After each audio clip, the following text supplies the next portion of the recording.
सत्ता का असली इम्तिहान तब होता है जब ताज सिर पर नहीं, डर दिल में बैठा हो। और जो राजा डर के साथ चलता है वह रास्ता नहीं देख पाता, सिर्फ शिकार ढूंढता है। प्रीतनगर का राजा सोनभद्र उसी भ्रम में जी रहा था कि जंगल उसके काबू में है। शिकार खेलने निकला था, ताकत दिखाने, नियंत्रण महसूस करने। लेकिन जंगल सत्ता नहीं पहचानता। आंधी आई, तूफान उठा, सिपाही बिखर गए, रास्ते गुम हो गए।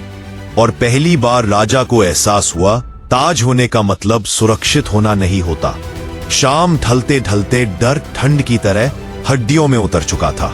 चारों तरफ जंगली जानवरों की आवाजें थीं और भीतर अपने अंत की आशंका। तभी दूर एक झोपड़ी से उठता धुआं दिखा। राजा ने दस्तक दी। इस बार आदेश नहीं, विनती थी। मैं एक मुसाफिर हूं, बस रात गुजारनी है।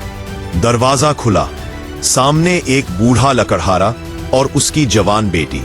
न कोई सवाल, न कोई पहचान। साधारण भोजन, सादा बिस्तर, लेकिन व्यवहार में वह गरिमा जो महलों में भी नहीं मिलती। राजा ने उस रात चैन की नींद ली, क्योंकि पहली बार उसे सेवा नहीं मिली थी, उसे मानवता मिली थी। सुबह राजा चला गया, लेकिन जंगल में जो बीज गिर चुका था वह सत्ता की जड़ों तक पहुंचने वाला था। राजा समझ नहीं पाया कि उस झोपड़ी में उसने सिर्फ शरण नहीं ली, वहां से वह अपने भाग्य को साथ ले आया था। सुबह की धूप जंगल के पत्तों से छनकर जमीन पर गिर रही थी। राजा सोनभद्र ने आंखें खोली और एक पल को भूल गया कि वह कौन है। न ताज, न सैनिक, न आदेश, सिर्फ एक आदमी जो जिंदा है। लकड़हारा अपनी बेटी के साथ चूल्हे के पास बैठा था। रूखी रोटियां थीं, थोड़ा सा साग, लेकिन किसी के चेहरे पर डर नहीं था।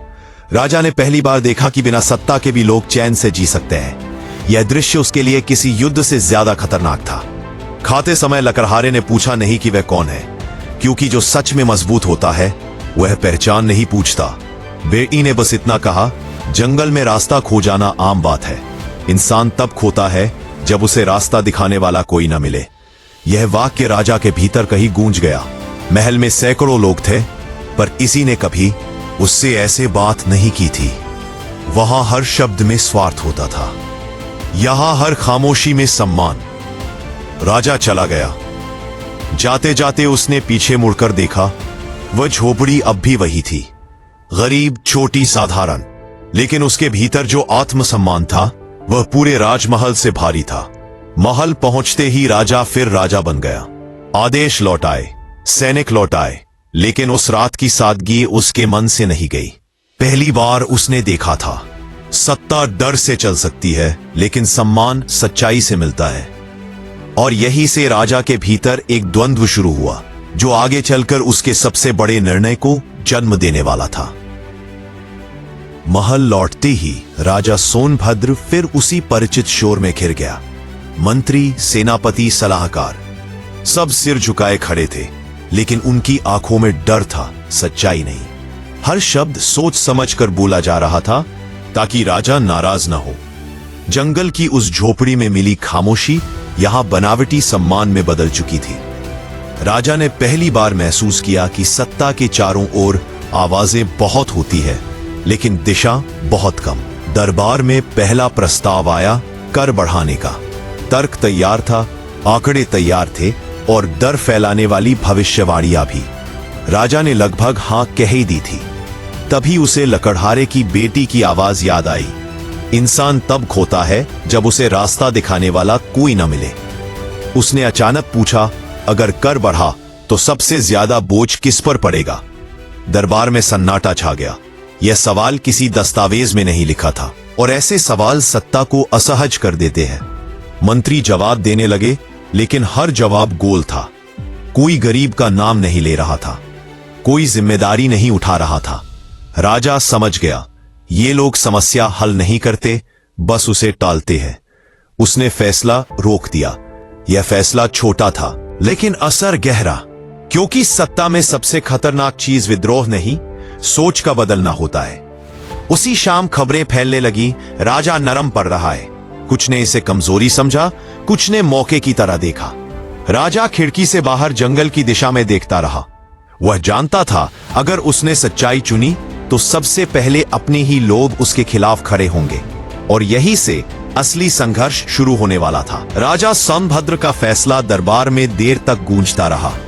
कर बढ़ाने का आदेश रुक चुका था, लेकिन मंत्रियों के मन में शोर मच गया था। सत्ता में बैठे लोग बदलाव से नहीं डरते, वे नियंत्रण खोने से डरते हैं। और राजा का यह सवाल, बोझ किस पर पड़ेगा, उनके लिए खतरे की घंटी था। कुछ ही दिनों में अफवाहें फैलने लगी। कहा जाने लगा कि राजा जंगल में भटकने के बाद बदल गया है। कोई बोला अब उसे आसानी से मोड़ा जा सकता है, कोई बोला यह सही समय है अपनी शर्तें मनवाने का। राजा तक ये बातें पहुंची, लेकिन उसने प्रतिक्रिया नहीं दी, क्योंकि उसे समझ आ चुका था हर आरोप का जवाब देना सत्ता को कमजोर बनाता है। क्षेत्र से खबर आई, कुछ व्यापारियों ने जानबूझकर अनाज रोक लिया था ताकि कीमतें बढ़ें और राजा दबाव में आए। मंत्री सलाह दे रहे थे, सेना भेज दीजिए, उदाहरण बनाइए। यह वही पुराना रास्ता था, डर दिखाओ, चुप्पी खरीदो। राजा चुप रहा। उसके भीतर जंगल की वह रात फिर जाग उठी, जहां उसे बिना डर, बिना पहचान के शरण मिली थी। राजा ने आदेश दिया, सेना नहीं जाएगी, पहले यह पता किया जाएगा कि अनाज कहां अटका है और किसके लाभ में। दरबार में खलबली मच गई। कुछ चेहरों पर गुस्सा था, कुछ पर घबराहट, क्योंकि जब ताकत की जगह जांच आती है तब असली चेहरे दिखने लगते हैं। राजा जानता था यह फैसला उसके लिए रास्ता नहीं, परख था। अगर वह झुका तो फिर वही पुराना राजा बन जाएगा, और अगर वह डटा रहा तो यह टकराव सिर्फ व्यापारियों से नहीं, अपने ही तंत्र से होने वाला था। यही वह क्षण था जहां नरमी और मजबूती के बीच की असली रेखा खींचने वाली थी। राजा सोनभद्र के आदेश के बाद महल के भीतर एक अजीब सी बेचैनी फैल गई। अनाज की जांच शुरू होती ही सच की परतें खुलने लगी। जिन व्यापारियों को अब तक राज्य का स्तंभ कहा जाता था, वही जानबूझकर भंडार रोककर कीमतें बढ़ा रहे थे। और सबसे खतरनाक बात यह थी कि उन्हें संरक्षण अंदर से मिल रहा था। कुछ मंत्री, कुछ अधिकारी जो वर्षों से सत्ता की छाया में पल रहे थे, अब खुद को बचाने में जुट गए थे। राजा ने पहली बार महसूस किया कि दुश्मन सीमा पर नहीं बैठा होता, दुश्मन उन कुर्सियों पर बैठा होता है जिन पर हम आंख बंद करके भरोसा कर लेते हैं। दरबार में वही चेहरे अब सलाह देने लगे, महाराज, मामला बढ़े उससे पहले समझौता कर लीजिए। ये वही भाषा थी जिसने पहले भी गलत फैसले करवाए थे। डर की भाषा, सुविधा की भाषा। राजा ने चुपचाप सब सुना, फिर एक सवाल पूछा, अगर आज समझौता किया तो कल कौन सा नियम बचेगा? यह सवाल सीधा था और इसी वजह से खतरनाक, क्योंकि अब बात अनाज की नहीं रही थी, बात नैतिकता की थी। कुछ मंत्री नजरें झुकाकर खड़े रहे, कुछ ने गुस्से में मुंह फेर लिया। उसी रात राजा ने फैसला किया, जांच पूरी होगी, चाहे कोई कितना भी नजदीकी क्यों ना हो। यह फैसला आसान नहीं था, क्योंकि सच को चुनने का मतलब था अपने ही लोगों को खोने के लिए तैयार होना। राजा जानता था अब सत्ता की लड़ाई शुरू हो चुकी है, तलवारों की नहीं, स्ट्रॉन्ग चरित्रों की। और इस लड़ाई में हर कोई साथ नहीं चलता, वो सिर्फ वही चलता है जो डर से ऊपर उठ चुका हो। जांच आगे बढ़ी तो महल की दीवारें जैसे सिमटने लगी। जिन नामों पर कभी शक नहीं किया गया था, वही नाम अब कागजों में उभरने लगे, बिना गुस्से के, बिना जल्दबाजी के। लेकिन हर पन्ने के साथ उसे यह साफ होता गया कि यह संकट अचानक नहीं आया था, इसे सालों से पाला गया था। दरबार में अब दो तरह के लोग थे, एक वे जो सच सामने आने पर पीछे हटने लगे, और दूसरे वे जो अब भी सही के साथ खड़े रहने का साहस रखते थे। राजा ने देखा, सच का साथ देने वाले कम होते हैं, लेकिन वही राजिए की वीर होते हैं। कुछ मंत्री मिलने आए, नरमी से बोले, महाराज, थोड़ा लचीला रुख अपनाइए, सब कुछ उजागर करना जरूरी नहीं। यह सलाह नहीं थी, यह चेतावनी थी। राजा ने पहली बार साफ शब्दों में कहा, जो आज छुपेगा वही कल राज्य को डुबोएगा। इस वाक्य के बाद कई चेहरे सख्त हो गए, कुछ ने दूरी बना ली, कुछ ने खुलकर विरोध शुरू कर दिया। राजा समझ गया कि अब वह सिर्फ फैसले नहीं ले रहा, वह कीमत चुका रहा है। उस रात वह देर तक जागता रहा। उसे जंगल की वह झोपड़ी याद आई, जहां किसी ने उससे कुछ नहीं मांगा था, और यही उसे एहसास हुआ, सही रास्ता हमेशा अकेला होता है। लेकिन वही रास्ता इतिहास बदलता है। अब पीछे लौटने का विकल्प नहीं था। आगे जो भी होगा वह सत्ता की नहीं, चरित्र की परीक्षा होने वाली थी। अगली सुबह दरबार असामान्य रूप से शांत था। न कोई जल्दबाजी, न कोई चाटुकारिता।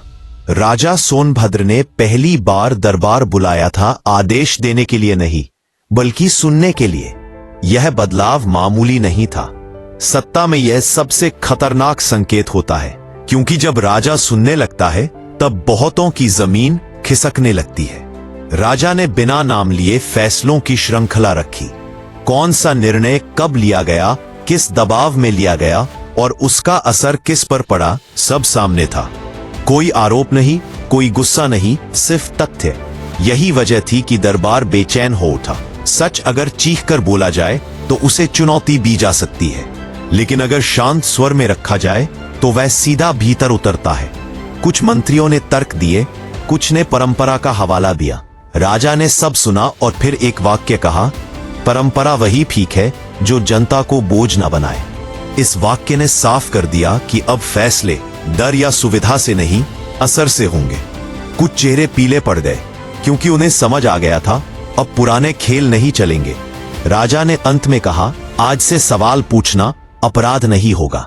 यह घोषणा छोटी लग सकती थी, लेकिन इसका मतलब बड़ा था। यह सत्ता के चरित्र में बदलाव था। राजा जानता था इस रास्ते पर चलते हुए वह कई समर्थक खो देगा, लेकिन उसे यह भी समझ आ चुका था कि जो सच से डरते हैं वे साथ चलने लायक नहीं होते। दरबार खत्म हुआ, लेकिन संघर्ष शुरू हो चुका था, क्योंकि सच सुनने की हिम्मत आ गई थी। अब अगला सवाल यह था कि क्या सच सहन करने की ताकत भी बचेगी? जांच अब सिर्फ कागजों तक सीमित नहीं रही थी, यह सत्ता की आदतों को नंगा करने लगी थी। वर्षों से जिन फैसलों पर पर्दा पड़ा था वे एक एक करके सामने आने लगे। रियायतें, रिश्तेदारियां, दबाव में लिए गए निर्णय, सबका हिसाब खुल रहा था। और जैसे जैसे सच बाहर आ रहा था वैसे वैसे दरबार में खामोशी गहरी होती जा रही थी, क्योंकि सच बोलता नहीं, वह दिखता है। राजा सोनभद्र ने किसी का नाम नहीं लिया, उसने सिर्फ व्यवस्था बदली। उसने आदेश दिया कि हर बड़ा निर्णय लिखित कारणों के साथ दर्ज होगा। गलती छुपाई नहीं जाएगी, सुधारी जाएगी। यह नियम मामूली नहीं था, यह उन लोगों के लिए खतरा था जो अब तक अंधेरे में काम करने के आदी थे। कुछ मंत्रियों ने विरोध किया, महाराज, इससे व्यवस्था धीमी हो जाएगी। राजा ने शांत स्वर में कहा, गलत व्यवस्था तेज हो, उससे अच्छा है सही व्यवस्था थोड़ी धीमी हो। यहीं से कुर्सियां हिलने लगी। कुछ लोग खुद किनारे हो गए, कुछ ने पर्दे के पीछे चालें चलनी शुरू कर दी। राजा सब समझ रहा था, लेकिन उसने रुकना नहीं चुना, क्योंकि उसने देख लिया था कि आईना अगर एक बार रख दिया जाए तो उसे हटाने से चेहरा नहीं बचता, बस डर बचता है। उस रात राजा अकेला था। उसने खिड़की से बाहर देखा, वही जंगल, वही दिशा। उसे पता था कि अब वो पीछे नहीं जा सकता, क्योंकि अब बात सत्ता की नहीं थी, बात विश्वास की थी। और विश्वास एक बार टूट जाए तो फिर किसी आदेश से नहीं जुड़ता। अगला कदम सबसे कठिन होने वाला था, जब सच सीधे सत्ता से टकराने वाला था। अब महल के गलियारों में आवाजें नहीं, फुसफुसाहटें थीं। कोई खुलकर विरोध नहीं कर रहा था, लेकिन हर कोई अपने हिसाब से बचाव की तैयारी कर रहा था।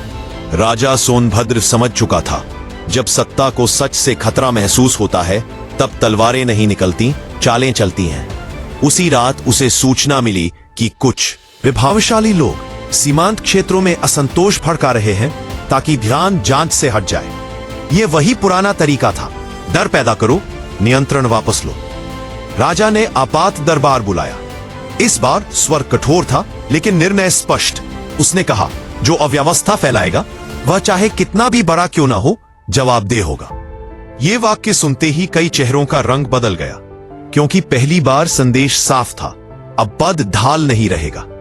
कुछ मंत्रियों ने चेतावनी दी, महाराज, इससे सत्ता कमजोर दिखेगी। राजा ने शांत स्वर में उत्तर दिया, सत्ता तब कमजोर होती है जब वह सच से भागती है। उसी दिन कुछ बड़े नाम हटाए गए। कोई सार्वजनिक अपमान नहीं, कोई शोर नहीं, बस जिम्मेदारी छीन ली गई। यही असली चोट थी, क्योंकि जिनकी ताकत पद से आती है उनके लिए पद का जाना पहचान का टूटना होता है। राजा जानता था यह फैसला उसे अकेला कर देगा, लेकिन उसे यह भी समझ आ चुका था अगर सच और सत्ता में से एक चुनना पड़े तो सत्ता छोड़ी जा सकती है, सच नहीं, क्योंकि सच के बिना बची हुई सत्ता सिर्फ खाली कुर्सी होती है। अब अंतिम मोड़ पास था जहां यह तय होना था कि यह बदलाव टिकेगा या इतिहास में एक कोशिश बनकर रह जाएगा। समय बीत गया, महल वही था, सिंहासन वही था, लेकिन राजा सोनभद्र अब वही नहीं था। सत्ता अब डर से नहीं, स्पष्टता से चल रही थी। फैसले धीमे थे लेकिन साफ थे। कुछ पुराने चेहरे गायब हो चुके थे, कुछ नए लोग आए थे, बिना नाम के, बिना शोर के, बस काम के साथ। राजा ने समझ लिया था कि शासन तलवार से नहीं, नियम और नियत से चलता है। एक दिन वही लपड़हारा महल बुलाया गया, डरते हुए नहीं, सम्मान के साथ। राजा ने उसे देखा और पहली बार बिना ताज के बोला, तुमने मुझे शरण नहीं दी थी, तुमने मुझे रास्ता दिया था। लकड़हारे ने कुछ नहीं कहा, क्योंकि जो सच से जीते हैं उन्हें मान्यता की जरूरत नहीं होती। राजा ने उस दिन एक आखिरी घोषणा की, अब कोई भी निर्णय सिर्फ सत्ता के लिए नहीं, प्रभाव के लिए होगा। जनता पर पड़े असर को पहले देखा जाएगा। यह नियम लिखा गया पत्थर पर नहीं, व्यवस्था में। यही असली जीत थी, ना किसी विद्रोह की, ना किसी युद्ध की। यह जीत थी आत्मसंघर्ष की। राजा ने जाना कि इतिहास उन लोगों को याद नहीं रखता जो लंबे समय तक राज करते हैं। इतिहास उन्हें याद रखता है जो सही समय पर खुद को बदल लेते हैं। सत्ता छोड़ी जा सकती है, लेकिन अगर चरित्र बचा रहे तो वही सत्ता से बड़ा हो जाता है। और यही इस कहानी का अंतिम सच है। राज्य ताज से नहीं चलते, राज्य चलते हैं उन फैसलों से जिनमें डर नहीं, नैतिक साहस होता है। अगर तुम्हें यह कहानी अपने जीवन की किसी सच्चाई से टकराती लगी तो इसे आगे बढ़ाओ, क्योंकि सच्ची कहानियां सिर्फ सुनी नहीं जाती, वे किसी न किसी का रास्ता बदल देती है।